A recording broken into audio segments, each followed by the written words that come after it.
স্কুলের ক্লাস ভর্তি শিক্ষার্থী, সমস্ত শিক্ষার্থী শিক্ষকের কাছে জানতে চাইলো সুখী হওয়ার মূল মন্ত্র কি।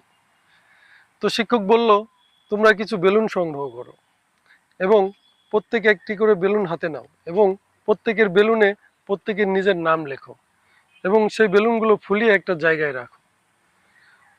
এরপর প্রত্যেককে বলল, তোমরা তোমাদের নিজ নিজ নাম লেখা বেলুনটি সংগ্রহ করো, সময় মাত্র 30 সেকেন্ড। তো প্রত্যেকেই তাদের নিজের নাম লেখা বেলুনগুলো সংগ্রহ করতে গিয়ে কিছু বেলুন ফুটে গেল, কিছু বেলুন নষ্ট হয়ে গেল, সকলেই তাদের নাম লেখা বেলুনগুলো সংগ্রহ করতে পারলো না। তো যারা সংগ্রহ করতে পারলো না তারা তো হতাশ। সেম একইভাবে শিক্ষক আবার বলল যে তোমরা আবার দ্বিতীয়বার ট্রাই করো।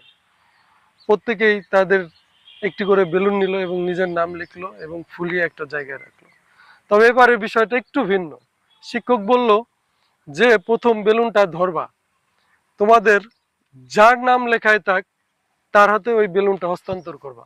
এভাবে তোমরা এবার সবগুলো বেলুন সংগ্রহ করো। তো সেম একইভাবে সবাই বেলুন সংগ্রহ করতে লাগলো এবং যার যার নাম লেখাটা তার তার হাতে তুলে দিল।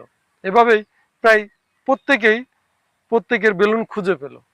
তারপর শিক্ষক বলল, যেভাবেই চারিদিকে আমাদের সুখ ছড়িয়ে ছিটিয়ে আছে, আমরা দেখতে পাই না, আমরা বুঝতে পাই না, আমরা যদি প্রত্যেকের পাশে দাঁড়াই তাহলে জীবনটা অনেক সুন্দর হতে পারে। এটাই সুখী হওয়ার কি মূল মন্ত্র নয়? এভাবে যদি আমরা সমাজটাকে গড়তে পারি তাহলে সমাজটা বোধহয় আরো অনেক সুন্দর হবে। সুখী হওয়ার মূল মন্ত্র আমার মনে হয় এর চেয়ে ভালো কিছু না। ধন্যবাদ।